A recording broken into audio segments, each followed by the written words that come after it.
What's up, guys? I hope you're all well. Chattio here. Today we're checking out an animated history of Christmas. All right, let's get into it. 'Twas the night before Christmas, when all through YouTube, not a creator was stirring, not even Lasoo. Subscription feeds were hung by the chimney with care, in hopes that a Sweeney video would soon be there. KB was nuzzled all snug in his bed, while visions of PragerU tormented his head. Old Shift X in his kerchief and Benji in his cap, Kagito had settled for a long winter's nap. Oh crap. There's Santa.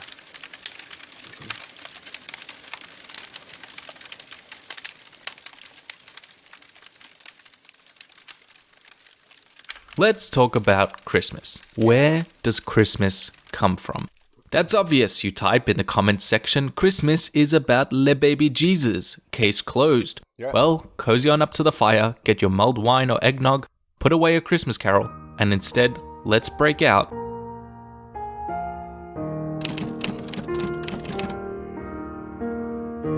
It's time for this Jew to learn about the history of Christmas. All right.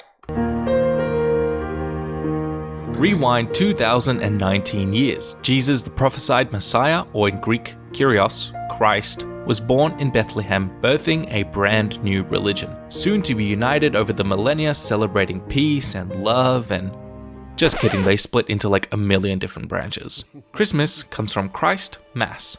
Mass coming from the Latin phrase given at the end of the church ceremony, Ite Missa Est. The first recorded Christmas was in Rome in 336, but in the East they probably celebrated it as well. Religion so often is used as a tool, and the Romans recognized its potential to unify their empire more cohesively. They had centuries of practice by this point after all, incorporating Etruscan, Greek, Celtic, and Germanic gods into their own pantheon. Didn't the Romans kill Jesus? Asking for a friend. Copying their neighbor's homework, editing it slightly so the teacher doesn't catch them cheating. But Rome had to do a lot of PR to make the new custom acceptable around the empire, especially when Christianity was made the state religion. It's all in how you sell it. First problem. See, I knew Christmas was very, very political. And now it's commercial, so the end. Just kidding. The Bible doesn't say what time of the year Jesus was born, but we do know it probably wasn't December because it does mention that it was grazing season. December was a Roman idea. Throughout Europe, ancient cultures had developed similar customs and religions based on the seasons. Nature was what all pre-Christian civilizations had in common. Who knows how the universe works after all? But I'll be damned if we don't pray for summer to come back during the winter festival unless anyone else has any better ideas. I thought Jesus was actually born in April, but they wanted Christmas on the 25th of December instead to kind of compete with Judaism and, take a lot from, pagan holiday that was, it was basically kind of taken after. Let's see if we're correct. The same goes for the Romans. The god of agriculture, wealth, harvest, and fatherhood, Saturn, was venerated in a large Roman festival during the winter solstice, the height of winter when the days were short, snow covered the land, and the ground was dead.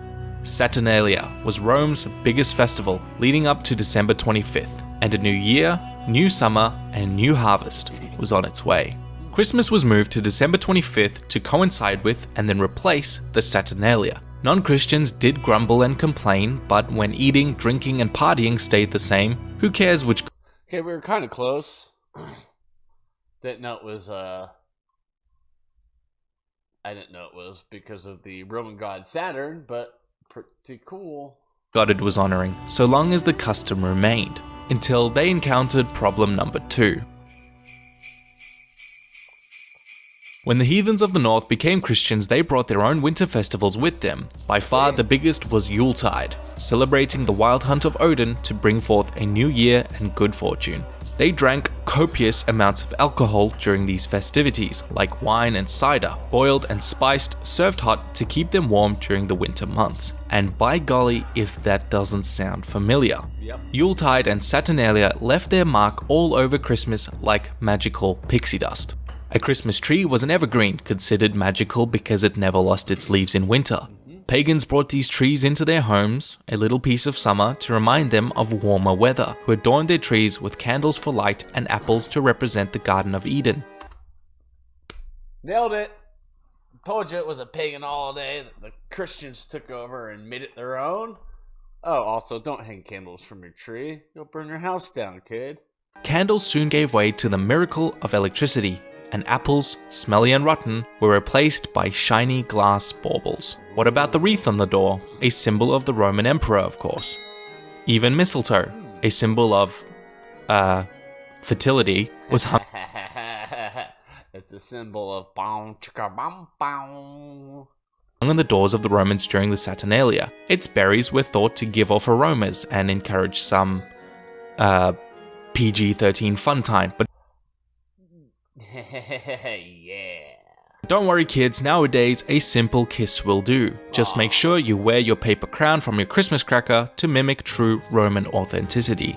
These pagan rituals blended with Christian ones over time. The top of the tree was decorated with the Star of Bethlehem, which guided the three magi to the baby Jesus, or the angel Gabriel who appeared to Mary.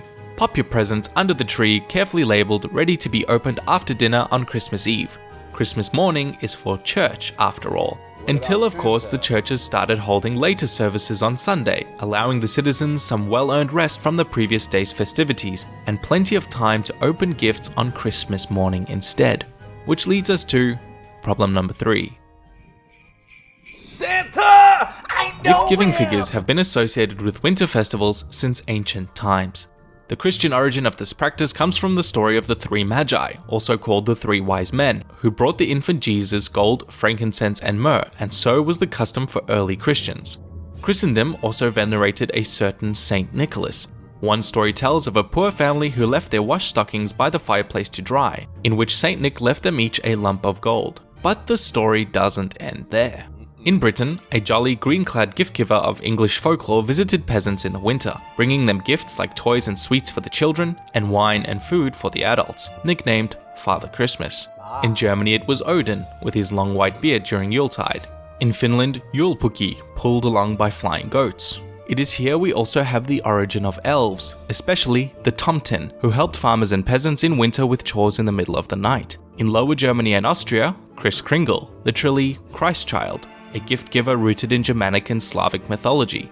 In the Low Countries, Western Germany and Switzerland, St. Nicholas became Sinterklaas, a red-clad bishop who rode into town on a horse. Far off in the coldest of cold, frozen wasteland, the gift bringer in Russia and Ukraine was Ded Moroz, Grandfather Frost, the Slavic pagan wizard of winter who slowly morphed into a Christmas character. These ancient European pagan gift givers would become blended and mashed with the aforementioned St. Nicholas, cutting off some of the nasty bits and replacing them with a child-friendly, jolly exterior, making him the most famous Christmas icon in history. Oh, that is interesting. That there's just all these characters were melded together to create Santa Claus. We will never know for sure though, as children's literature ensured that Santa lived in the North Pole, where no child running away from home could possibly find him. Just leave him a glass of milk and cookies, or a carrot for his horse, or, in Australia, a nice pint of ice-cold beer. Sleep well, children, and celebrate the way humans have for centuries. What's that? Oh, very interesting. I didn't know a lot of this. I knew some of it, as you could tell, but a lot of it, I had no idea. Well, very, very cool. With that being said, I want to thank you all for watching. Stay safe and have a Merry Christmas.